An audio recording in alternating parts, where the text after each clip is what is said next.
नमस्कार शेतकरी बंधूंनो, मी ज्ञानेश्वर चिकणे. तर आपण मान्सूनचा अंदाज पाहू. सर्व जे शेतीचं अवलंबून असतं, शेती असेल, व्यापार असेल किंवा आपलं उत्पादन असेल, म्हणजे उद्योगधंदे किंवा शेती हे सगळं जे असतं ते मान्सूनवर अवलंबून असतं आपल्या.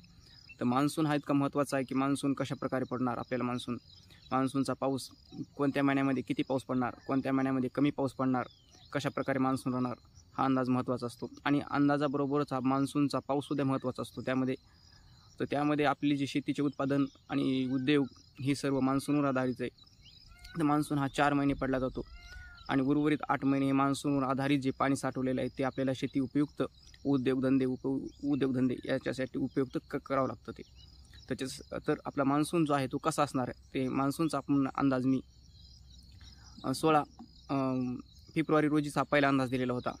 त्यामध्ये सुद्धा मान्सून सरासरीपेक्षा ह्यावर्षीसुद्धा आपल्या राज्यामध्ये कमी पडेल असा अंदाज दिलेला आहे. पाऊसमान जो आहे तो सरासरीपेक्षा कमी पडण्याची शक्यता तरी पण महाराष्ट्रामध्ये. आणि एकूण जर आपण पाहिलं महाराष्ट्राचे ते 3 विभाग आहेत.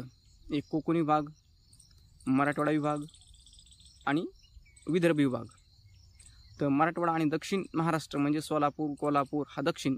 तर मराठवाड्याचा सोलापूर, कोल्हापूर, सांगली, सातारा ह्या म्हणजे त्याचा सांगली साताऱ्याचा पूर्व भाग, पंढरपूरचा पंढरपूर, लातूर आणि धाराशिव हा भाग मराठवाड्याचा काही येतो, त्याच्यामध्ये दक्षिण महाराष्ट्र येतो. तर त्याचं मान एकूण पाऊसमान सारखं आहे. आणि विदर्भाचं पाऊसमान थोडं वेगळं आहे आणि कोकणाचं पाऊसमान थोडं वेगळं, म्हणजे 3 विभिन्न पाऊसमान आहे थोडे. तर मराठवाड्यामध्ये एकूण सरासरी 1 जून ते 30 सप्टेंबरपर्यंत एकूण सरासरी 700 मिलीमीटरपर्यंत पाऊस पडतो. आणि विदर्भामध्ये 900 मिलीमीटर पाऊस पडतो. आणि कोकणामध्ये 1000 मिलीमीटरपेक्षा म्हणजे 1200 मिलीमीटरपेक्षा जास्त पाऊस पडतो. तर आपल्याला जी टक्केवारी जर काढायची असेल तर कसं काढायची तुम्हाला सांगतो. तर टक्केवारीची तर एकूण जे आपल्याला हवामान विभागाने आपल्याला एक अंदाज म्हणजे 3-4 दिवसापूर्वी अंदाज दिलेला आहे की तो 14 एप्रिल रोजी आणि आज आहे 20 एप्रिल, म्हणजे 5-6 दिवस झाले. आणि ते 5-6 दिवसाच्या अगोदर एक मी अंदाज दिलेला होता, म्हणजे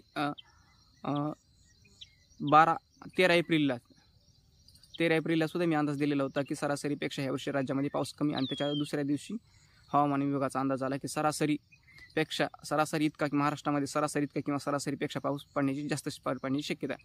आणि हवामान विभागाचा अंदाज आहे की आपल्या देशामध्ये एकूण पाऊसमान आहे त्याच्यापैकी 106% पाऊसमान आपल्या देशामध्ये होणार, म्हणजे 106%.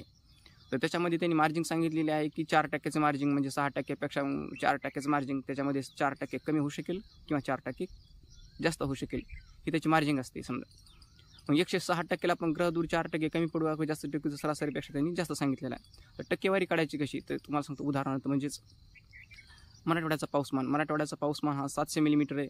तर 100% 700 भागिले 100, तर त्याच्यामध्ये 1%साठी 7 मिलीमीटर पाऊस येतो. हा पाऊसमान काढण्याची पद्धत आहे. तर आपला जो अंदाज आहे की मग त्यांनी सांगितलेलं आहे की 106% पाऊस येणार, 106% पाऊस पडणार. त्याच्यामध्ये मग 6% जर पाहिलं तर आपण 700 मिलीमीटरपेक्षा मराठवाड्याला जास्त पाऊस पडण्याची शक्यता यावर्षी हवामान विभागाचा अंदाज तो तुम्हाला आम्ही हवामान अंदाज विभागाचा सांगण्याची काही जास्त. तर आपला अंदाज आहे की ह्यावर्षी राज्यामध्ये एकूण पाऊसमान 91%, जास्तीत जास्त 91% पडण्याची शक्यता आहे. कमीत कमी 85% पडण्याची शक्यता आहे.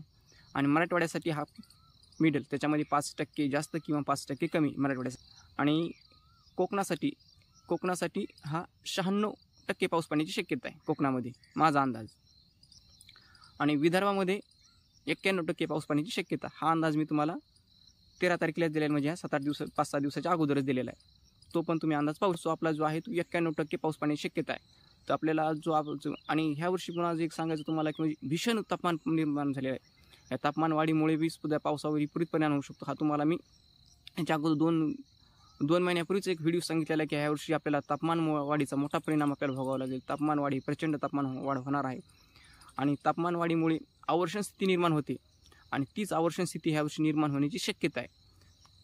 जून, जुलै आणि ऑगस्ट ह्या 3 महिन्यासाठी कधी या 3 महिन्यातून एखाद्या महिन्यामध्ये आवर्षण स्थिती निर्माण होण्याची शक्यता असते. तर त्यामध्ये जून आणि ऑगस्टमध्ये सरासरीपेक्षा पाऊसमान कमी आहे. तर त्यामुळे थोडी कमी राहण्याची शक्यता आहे. तर माऊली चिकणी हवामान अंदाज यूट्यूब चॅनलला तुम्ही सबस्क्राईब करायला विसरू नका. धन्यवाद.